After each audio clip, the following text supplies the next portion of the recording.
Neuro-Linguistic Programming for Dummies by Romila and Kate Burton. Read by Gareth Armstrong.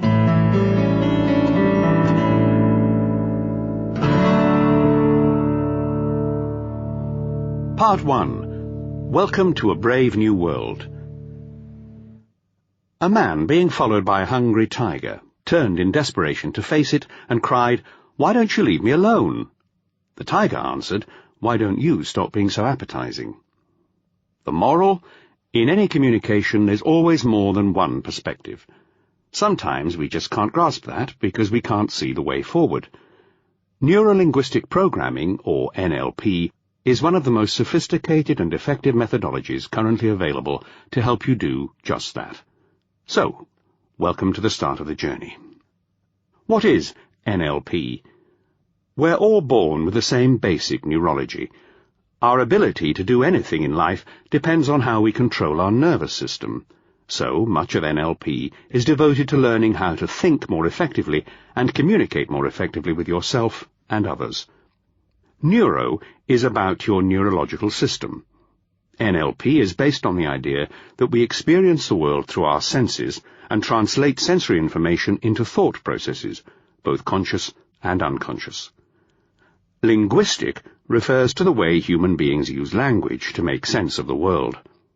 Programming draws heavily from learning theory and addresses how we code or mentally represent experience. NLP can be described in various ways as the art and science of communication, or it's about what makes people tick, or it's the secret of successful people. NLP began in California in the early 1970s, where Richard Bandler, a master's-level student of information sciences and mathematics, and Dr. John Grinder, a professor of linguistics, began to study people they considered excellent communicators and agents of change. They were fascinated particularly by how some people managed to get through to difficult or very ill people, where others failed miserably to connect. From those days, the field of NLP has exploded to encompass many disciplines in many countries around the world, and the literature on NLP is prolific. The first thing to understand is that NLP is about 4 things, known as the pillars of NLP. 1. Rapport. How you build a relationship with others and with yourself. 2. Sensory awareness. How you can use your natural sight, sound, touch, feelings, taste, and smell capabilities to your benefit. 3. Outcome thinking. How to think about what you want rather than getting stuck in a negative problem mode. And 4. Behavioral flexibility.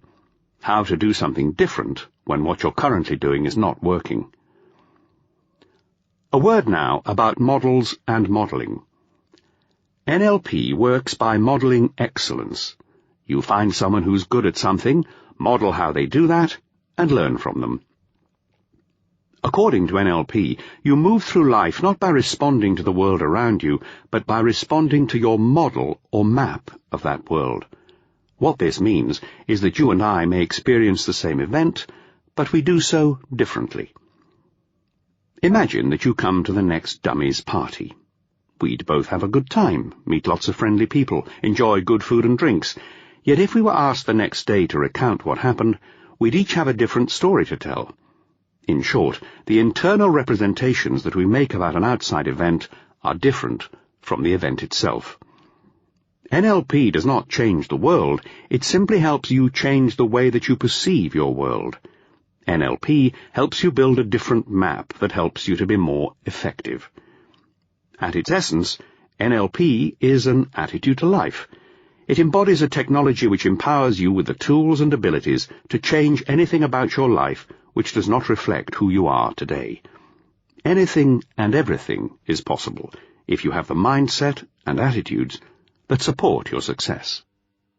Many people spend a lot of time looking at the negatives in their lives, how they hate their jobs or don't want to smoke or be fat. By conditioning yourself to concentrate on what you do want, positive results can be achieved very quickly. The responsibility for change lies with you. This CD is the facilitator. If you are not open to change, then you've thrown away your money. Each of us has a very individual map of our world. To make communication easy, it's really useful to attempt to understand the internal reality or map of the person with whom you're communicating. Once I was buying some fish and chips, and I was asked to fill in a short form about the quality, service, and value for money of the food. The women behind the counter were very upset because the man who had just left had declined, quite rudely, to fill in the form.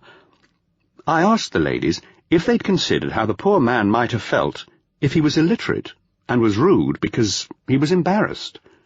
"I never even thought about that," gasped one.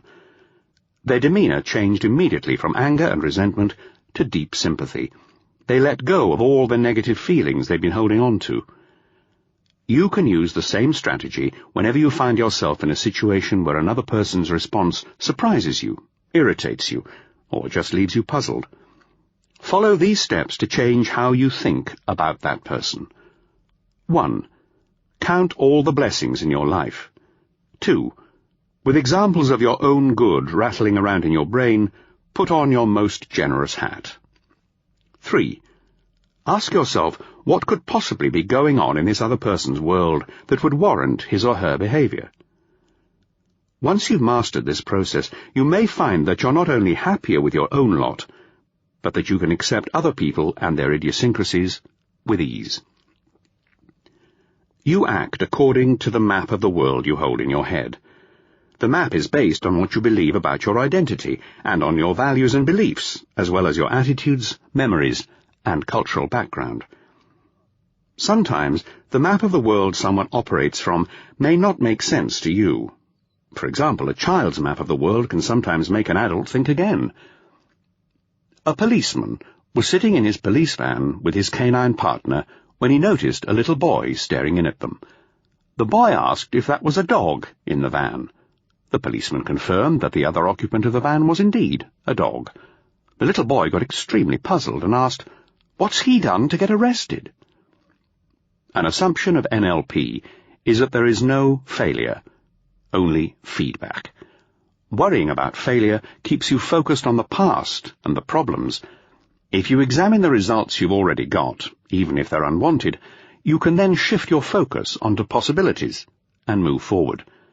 When faced with failure, use this NLP presupposition to find the opportunities for growth. What am I aiming to achieve? What have I achieved so far? What feedback have I had? What lessons have I learned? How can I put the lessons to positive use? How will I measure my success? Then pick yourself up and have another go. Another thought. The meaning of the communication is the response it elicits. No matter how honourable the intentions of your communications, its success depends on how the message is received by the listener, not by what you intended. In other words, the meaning of the communication is the response it elicits. This places the responsibility of getting your message across squarely at your door. Once you adopt this presupposition, you're no longer able to blame the other person for any misunderstandings. In short, if what you're doing is not working, do something different. So simple. And it may take a lot less energy to change yourself than to have someone conform to your ideals. NLP gives you the tools to model someone. Take what they do well and replicate it. Like modelling the skills of a co-worker who always brings projects in on time, or a friend who always knows the right thing to say at the right time. Modelling someone's success is a wonderful way to turn potential feelings of envy or jealousy into a constructive process for experiencing their success for yourself. How do you become the driver, not the passenger, in the story of your life? Start with taking control of your memory. Your memories are recorded as pictures, sounds, and feelings. By adjusting the buttons on these qualities, you can enhance positive memories and take the sting out of negative ones. For example, 1. Think of a day when you were truly happy. 2. Notice what you see, hear, and feel when you bring back the memory. 3. If the memory is a picture, adjust its quality by making it bigger, brighter, and bringing it closer. 4. Notice any sounds that may have been in the memory at the time. 5. Notice the feelings you have. Where in your body are you experiencing them? Adjust the parameters to enhance the feelings. This exercise shows you can change the structure of your memories to re-experience and heighten joyful ones. You can use the same technique to diminish the effect of negative experiences. Changing the memory does not mean the event did not occur. It does, however, mean that you have a choice over how the memory affects you today and the impact it has on your tomorrows. Here's a gross generalization. Because our culture is focused on solving problems, you tend to look backwards when something goes wrong in order to analyze what it is that hasn't worked. One of the nasty side effects of this is to lay blame.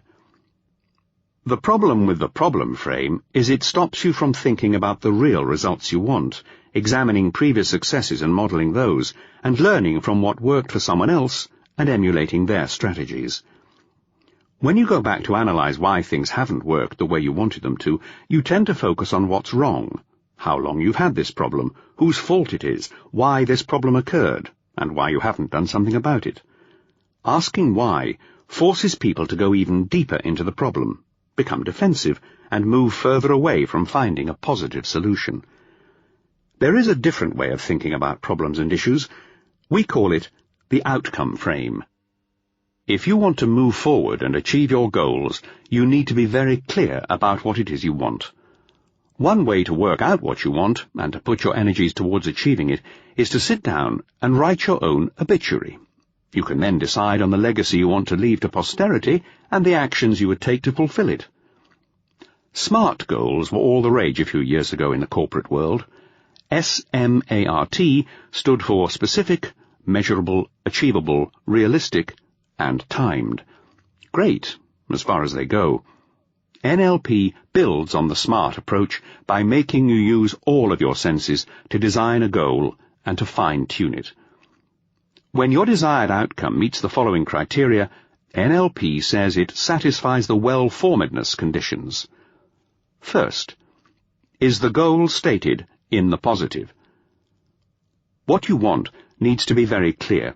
A fluffy goal like, I want more money, won't do. A better goal might be, I want a gross salary of £35,000 per annum. Next, is the goal self-initiated, maintained, and within my control? So often we hear of a person wanting to give up smoking who, when questioned, replies, my wife wants me to stop. A person has a far better chance of succeeding if the drive to attain a particular outcome comes from within. For example, I want to enjoy a long and healthy life, for me. Does the goal describe the evidence procedure? Evidence procedure is another way of asking, when will I know if I've achieved my goal? Is the context of the goal clearly defined? In other words, where, when, how, and with whom do I want it? This question is very good in helping you fine-tune what you want by eliminating what you don't want. Does the goal identify the needed resources? You need to ask yourself what resources you have, what you need to acquire, whether you've achieved this before, and what happens if you act as if you had the resources. Acting as if you have the resources now helps to shift any beliefs that may be holding you back. It also enables you to try the outcome on for size. You may change your mind at this point. Have I evaluated whether the goal is ecological?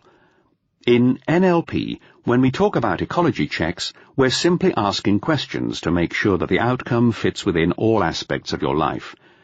Ecology checks illuminate any secondary gain you may be unaware of when setting your outcomes. A secondary gain is behavior that appears negative when in fact it's serving a positive function at some level. And finally, does the goal identify the first step I need to take? A breakdown of an action plan with the steps that will get you to your goal is a must. In order for you to turn your dream into a concrete reality, you have to take that first vital step, because without it, you may not build up sufficient momentum to take the next step, and the next. NLP offers you a 4-point formula for success, which can be applied to lifetime goals as effectively as to short-term ones. Remember, it's much easier to hit a target that is clearly defined and visible. To hit the target, follow these 4 steps. 1. Know your outcome. It's important to specify precisely what it is you want. 2. Take action. Unless you take that first step and then the following ones, nothing will happen. 3. Have sensory awareness. If you can see, hear, and feel what isn't working, you can modify your behavior to steer you towards the desired outcome. 4. Have behavioral flexibility. Or you could say, if it ain't working, do something different. Think of each goal as an appointment with a desired outcome, and write it down. This is one vital idea to make you more successful. Write down your goals, commit to actions to achieve them, and work on your plans every single day. The act of writing down your goals switches on your RAS, in other words, your reticular activation system. The RAS is a network of nerve cells which operates like a radar, directing your attention to what's important to you. For instance, when you're out driving on automatic pilot, it'll draw your attention to the car speeding towards you. Pick some areas in your life you'd like to have goals in. Now, take your time, because what you're really doing here is designing the future you will want to live. Then follow these steps. Find yourself an attractive-looking file that you will enjoy working with every day. Get some colourful dividers, too. Then pick each area in your life which you may want to design or redesign and label each divider with the area you want to work at. You may decide just to work on 1 or 2 areas to start with.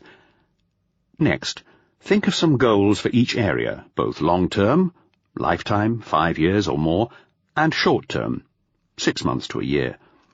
Write down your goals and include the date by which you want to have achieved them.